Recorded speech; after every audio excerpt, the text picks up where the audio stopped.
Good afternoon, कैसे हैं आप सारे? जी आगे ध्यान दे लो। चलिए हम रिपब्लिक डे बना रहे हैं, तो मैं आपको एक चीज बताता हूँ। मैं आपको एक कहानी सुनाता हूँ, हमारे ही देश की है। और ये एक ऐसी कहानी है, अभी इसके ऊपर एक वेब सीरीज भी आई है। ये एक ऐसी कहानी है जो काफी अनटोल्ड है, काफी बच्चों को या हमारे लोगों को इस बारे में नहीं पता है। हुआ क्या था कि जब ये बंटवारा हुआ था, तो जो अंग्रेज थे, ब्रिटिशर्स, उन्होंने अपने जो और ऑफिसर्स थे उनको बुलाया इंग्लैंड से, और उसमें से एक को चुना कि आप ये बंटवारा जो कर रहे हैं, ये इंडिया पाकिस्तान का जो बंटवारा होगा, इसमें आप एक लाइन खींच दीजिए। तो उन्होंने वो लाइन, क्योंकि वो ना ये जानता था कि हिंदुस्तान का है, ना ये जानता था पाकिस्तान का है, ना ये जानता था बॉर्डर का है, नहीं जानता था पंजाब का है, नहीं जानता था कलकत्ता का है। उसने एक पेंसिल ली और उस पेंसिल से उसने एक पूरे निक्षेपित लाइन खींच दी। अब जब उसने वो लाइन खींच दी, तो उसको भी नहीं पता था कि उसकी एक कमरे के अंदर एक ऑफिसर एक पेंसिल से एक चार्ट के ऊपर एक लाइन खींच रहा है। वो जो लाइन खींच रहा है ना, उस लाइन के खींच देने से कितने लाखों लोग मारे जाएंगे। क्योंकि जब अंग्रेजों ने आजादी दी थी भारत को, जो लास्ट वाइसराय थे ब्रिटिशर्स के, तो उन्होंने यही चीज कही थी कि हम इसी शर्त पे इंडिया को आजादी देंगे कि दो देश बनेंगे, इंडिया और पाकिस्तान। क्योंकि उन्होंने हमेशा डिवाइड एंड रूल की पॉलिसी खेली है। तो जब ये चीज हुई, तो जो उन्होंने लाइन खींची थी उसके हिसाब से डिसाइड हुआ तो सही, क्योंकि लाहौर दिया गया पाकिस्तान को, है ना, और जितने सेंटर्स गवर्नमेंट सेंटर्स थे वो दिए गए इंडिया को। तो जब ये चीजें हुई, तो कितने लाखों लोग इस तरफ, कितने लाखों लोग उस तरफ। और जब बंटवारा हुआ, तो बंटवारे के समय भी कई ट्रेन्स यहाँ से वहां गई, कई ट्रेन्स वहां से यहाँ आई, लाशों से भरी हुई, लोग नहीं थे उसमें, लाशों से भरी हुई ट्रेन यहाँ से वहां गई और लाशों से भरी हुई ट्रेन वहां से आई, लाखों लाख करोड़ों लोग मारे गए। ये सब तो पंजाब में हो रहा था। कलकत्ता की तो इतनी हालत बुरी थी कि यहाँ तो फिर भी उस समय नेहरू जी और पटेल जी ने 55,000 की फोर्स पंजाब में तैनात करी थी। 55,000 soldiers were deployed by Mr. Jawaharlal Nehru and Mr. Vallabhbhai Patel, very great leaders. They deployed the security personnel out there in Punjab, 55,000 security personnel. मगर कलकत्ता के अंदर तो इतना बुरा हाल था कि कलकत्ता में तो कोई तैनात ही नहीं था। तब जो उस समय के, आपको पता है, भारत का सबसे पहला जो वाइसराय बना था वो ब्रिटिश का बना था, लॉर्ड माउंटबेटन। तो माउंटबेटन से जब बात हो रही थी, उन्होंने कहा, नेहरू ने, Jawaharlal Nehru ji was the first prime minister of India, उन्होंने ऐसे ही कहा वल्लभ भाई पटेल से कि आपने वहां पंजाब के अंदर फोर्स तो तैनात कर रखी है, 55,000 की फोर्स तो तैनात कर रखी है कि वो लोगों की रक्षा कर सकते हैं और उन्हें बचा सकते हैं। कलकत्ता में क्या कर रखा है आपने? कलकत्ता में तो एक भी इंसान नहीं है, वहां अगर दंगे भड़के तो रोकना मुश्किल हो जाएगा। क्या करें? कुछ करो हुआ, otherwise there will be a bloodshed, a hard bloodshed in Kolkata. कुछ करना पड़ेगा वहां के लिए। तब उन्होंने कहा, लॉर्ड माउंटबेटन ने कहा कि ऐसा है, अब एक ही इंसान है जो मदद कर सकता है, वो गांधी जी के पास रहे। उन्होंने गांधी जी से बोला कि जी ऐसे ऐसे बात है, आप जाके देखो। गांधी जी वहां गए थे उस समय पे, क्योंकि बंटवारा अनाउंस हो चुका था। पेंसिल से लाइन को पहले खींच चुका था, जिसने खींची थी रेडक्लिफ, वो तो चला गया। और जब बाद में उसने प्लान दिखाया जिन्ना को और इनको, तो नेहरू जी को, तो बरस गए कि तुमने सारे सेंटर्स उनको दे दिए, वो कह रहे तुमने सारे सेंटर्स इनको दे दिए। तो जब पंजाब में इतनी बुरे हालात थे, तो कोलकाता के अंदर जब गांधी जी वहां पहुंचे, तो उन्होंने देखा कि सारा का सारा इतने लोग मरे पड़े हैं, लाशें हैं और ये सब है और इतना कुछ हो रखा है वहां पे। जब इतना कुछ देखा उन्होंने, तो उन्होंने फिर कहा कि ऐसा है, अगर ये लाशें नहीं रुकी, अगर ये दंगाई नहीं हुए, तो मैं आमरण अनशन कर रहा हूं। फिर उन्होंने आमरण अनशन शुरू कर दिया। तो पहले तो 3-4 दिन क्योंकि कल तो खून बढ़ रहा था लोगों का आपस में, वो कह रहे थे हमारे घर के लोगों को करा है, वो कह रहे हमारे घर के लोगों को करा, तो हिंदू और मुस्लिम दोनों उबले हुए थे वहां। जब ये चीज हुई कि गांधी जी ने हमने निश्चित किया, 3-4 दिन हुए, 5 दिन हुए, 6 दिन हुए, 7 दिन हुए, अब जो इंसान कम्युनल राइट कर रहा है उसके दिमाग में भी आई ये बात कि भाई एक बात बताओ, वो एक बूढ़ा सा आदमी है, वो हमारे लिए भूखा है और पिछले 90 घंटों से भूखा है, कुछ नहीं खाया उसने, उसके बाद उन लोगों ने हथियार डाले, यहाँ से हिंदुओं ने डाले, वहां से मुस्लिमों ने डाले, और जब वो हथियार डालने के लिए गांधी जी के सामने गए तो गांधी जी ने उनसे एक ही चीज कही कि अब तुम्हारी जिम्मेदारी है कि इनको इनकी रक्षा करो, दूसरी कम्युनिटी के लोगों की रक्षा करो बेस। और उसके बाद से लेकर अब तक एक बार भी इस तरीके के इतने बड़े कम्युनल राइट्स इंडिया में नहीं हुए, खास करके कोलकाता में नहीं हुए गांधी जी के उसके बाद। और उसके बाद भी सबसे बड़ी बात यह है कि उस समय के जो माउंटबेटन में पंजाब के अंदर 55,000 की फोर्स नहीं कर पाई, वो अकेले गांधी जी ने कर दी। अकेले एक इंसान ने जो 55,000 की फोर्स पंजाब में नहीं कर पाई, वो अकेले एक इंसान ने पूरे कोलकाता में कर दिया। तो आज हम योगदान करना है। जब ये बंटवारा हुआ तो उसके बाद अंग्रेजों ने तो कह दिया कि जी ये हिंदुस्तान का पार्ट हो गया, ये पाकिस्तान का पार्ट हो गया।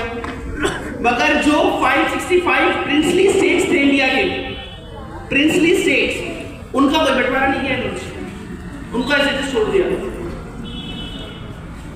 तो रजवाड़ों ने भी कहा, उन्होंने भी कहा कि हम तो अपना देश बनाएंगे। और बाद में फिर वल्लभ भाई पटेल ने कितना कुछ किया, आप सोच नहीं सकते। जूनागढ़ तो ऐसी जगह थी, मानने को ही तैयार नहीं बोलो कि हम हिंदुस्तान में जाएंगे। तो नेहरू कह रहे कि अब क्या करें, जूनागढ़ तो मान ही नहीं कि ये तो हमारे से शामिल नहीं हो रहे। तब वल्लभ भाई जी ने वहां फोर्स भेजी, वहां फोर्सेस भेजी कि अगर नहीं मानेंगे ना तो अपनी फोर्स भेजेंगे। फोर्स करके हम उसको करेंगे जूनागढ़ जाएंगे, वो जूनागढ़ डाले उसके इंडिया के बॉर्डर से दोनों जाएंगे। फिर वहां फोर्सेस भेजी गई, ठीक है। जब वहां फोर्सेस भेजी गई तो जो जूनागढ़ का वो था राजा था वहां का, वो भाग गया कराची अपनी पूरी फैमिली को लेके। फिर वहां प्लेबिसाइड हुआ। जब ये चीज हुई तो फिर वहां वोटिंग कराई गई क्योंकि वहां हिंदू ज्यादा थे। उसके बाद जूनागढ़ आया। कश्मीर की भी कुछ ऐसी कहानी, आखिरी कहानी बता रहा हूँ। कश्मीर का अगर आप सुनोगे, आपने मेरे ख्याल से ज्यादा थे मुस्लिम कम थे। कश्मीर के अंदर मुस्लिम ज्यादा थे, हिंदू कम थे, हिंदू माइनॉरिटी में थे। अब वहां पे जब, क्योंकि भाई वल्लभ भाई पटेल जी ने आज हम नहीं, वैसे वल्लभ भाई Patel was iron man of India. उन्होंने उन्हीं की वजह से, पता है, मैं आपको एक बात बताता हूँ, शायद आपने नहीं सुनी ना हो, सुनी हो तो मेरे को पता नहीं। अगर आज वल्लभ भाई पटेल या उस समय पर वल्लभ भाई पटेल ने अपनी पूरी जान नहीं लगाई होती तो आज जो इंडिया का नक्शा हम लोग देखते हैं ना, ये पिज्जा की तरह होता। कितना उन्होंने स्ट्रगल किया कि सारे स्टेट्स को एक साथ लेके आना है, कितना स्ट्रगल किया उन्होंने। बात आई, वहां का रहते हरि सिंह, तो उनसे माउंटबेटन मिले। पहले तो मिलने के लिए राजी नहीं हुए। जब माउंटबेटन मिले तो उन्होंने जो इंडिया के वायसराय थे, देखो हम लोगों ने कितनी समझदारी से काम किया। 4 मिनट के बन रहे। वल्लभ भाई जी ने और नेहरू जी ने कितनी समझदारी से काम किया। इन्होंने वायसराय ब्रिटिशर को बनाया क्योंकि उनके पास क्राउन का भी एक्सपीरियंस था, जबकि पाकिस्तान ने ऐसा नहीं किया। जो पाकिस्तान बनाया, इसने क्या किया, इन्होंने, जिन्ना ने ये कहा कि मैं खुद ही गवर्नर जनरल बनूंगा पाकिस्तान का। उसने गवर्नर जनरल किसको बनाया नहीं, और प्राइम मिनिस्टर मेरा ऑर्डर मानेगा, इसलिए वो लोग पीछे रह गए। यहाँ पे हमने किसको वायसराय बनाया, हमने माउंटबेटन को बनाया। जब हमने वायसराय, वो जब हरि सिंह से कश्मीर में मिलने गए तो उन्होंने कहा कि ऐसा है, किसके साथ जाना है आपको। पहले तो मिला ही नहीं वो, फिर बाद में जो मिले कह रहे हैं I am a viceroy also from British crown, I am a representative of British crown and a viceroy of India. ये बताओ जाना किसके साथ है, इंडिया के साथ या पाकिस्तान के साथ, क्योंकि सबको चॉइसेस मिल रही थी। हरि सिंह कहता नहीं, मुझे इंडिया के साथ जाना ना पाकिस्तान के साथ जाना। कहते ठीक है, कहते अगर इन दोनों की लड़ाई हुई ना कश्मीर के लिए तो फिर देख लो कि भी जिम्मेदार होंगे, फिर तुम्हारी रिस्पॉन्सिबिलिटी होगी इस चीज के लिए। कहता है ठीक है। अब पाकिस्तान मानने वाला नहीं था, पाकिस्तान ने क्या किया, खुद तो हमला किया नहीं, अफगानिस्तान के कबालियों को भेज दिया हमला करने के लिए। अब जैसे ही हमला होता हुआ दिखाई दिया, वो कहते हैं ना अभी तक तो बादल मंडरा नहीं रहे, तो तुमको भी सही लग रहा है, चलो यार एवरीथिंग इज ग्रीन। जैसे ही मंडराने शुरू हुए, जैसे ही उन्होंने आतंकवाद, उन्होंने आग जलानी शुरू की, लूटपाट करनी शुरू की, कश्मीर का राजा हिल गया हरी से। मुस्लिम माइनॉरिटी वैसे थी। अब उसने अपने उससे पूछा कि भाई बताओ क्या करें, इनको कैसे रोके? तो वो कहता है सर फौज आई हमारे पास, हम रोकेंगे। हमारी फौज तो पहले ही उनके साथ ही होली, क्योंकि आप हिंदू हो और फौज है मुस्लिम, इतनी सारी मुस्लिम है ऑलमोस्ट, क्योंकि हिंदू माइनॉरिटी में है कश्मीर में। लेकिन ये तो ऐसे ऐसे हो गया, हमारे पास फोर्स ही नहीं, हम कहाँ से रोकेंगे? तो कहता फिर अब क्या करें? तो कहता है देखो आपको क्या करना है। फिर हरी सिंह ने इंडिया कॉल किया, कह रहे जी आओ बचाओ। तो नेहरू जी बोलते सर हम बचा तो लें आपको, हम आपको बचा तो लें, मगर ये बताओ किस बेस पे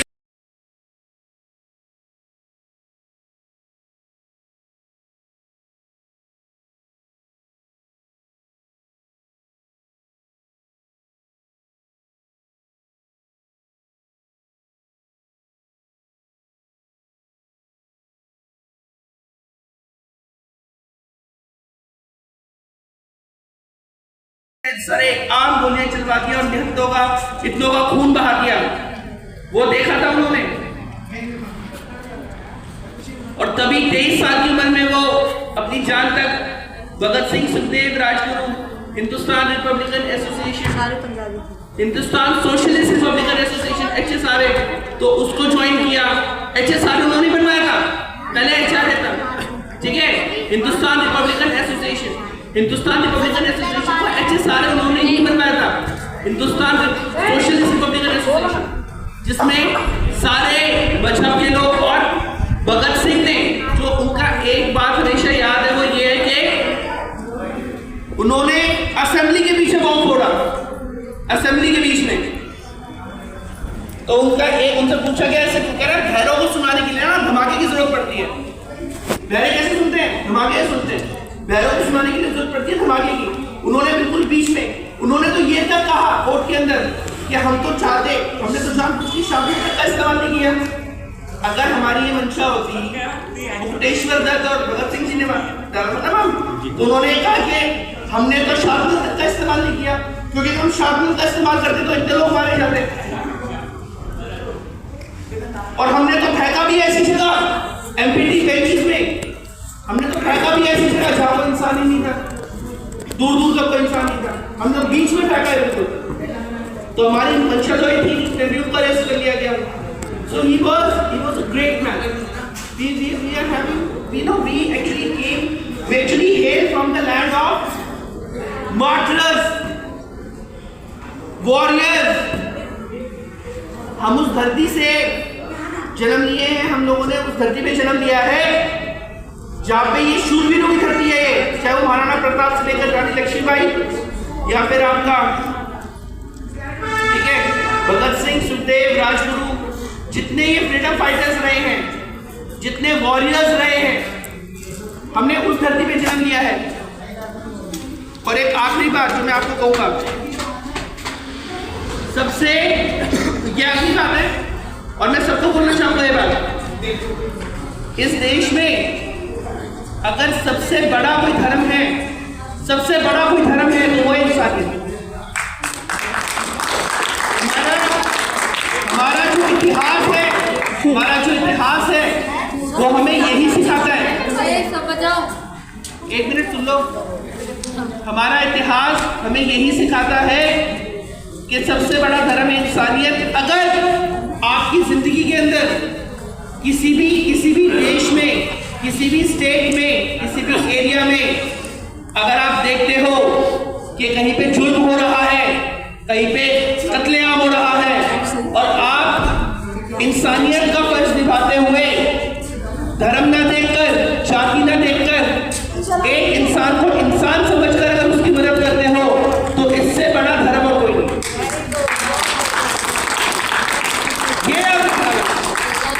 ये आप रखोगे तो सही नहीं पड़ेगी।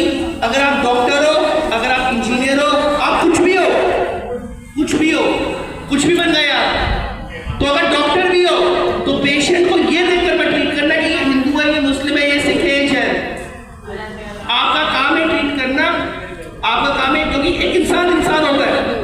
हमें पैदा होने के 10 साल बाद पता लगता है हम क्या है। ठीक है, तो ये चीज आपने याद रखनी है। धन्यवाद, थैंक यू वेरी मच।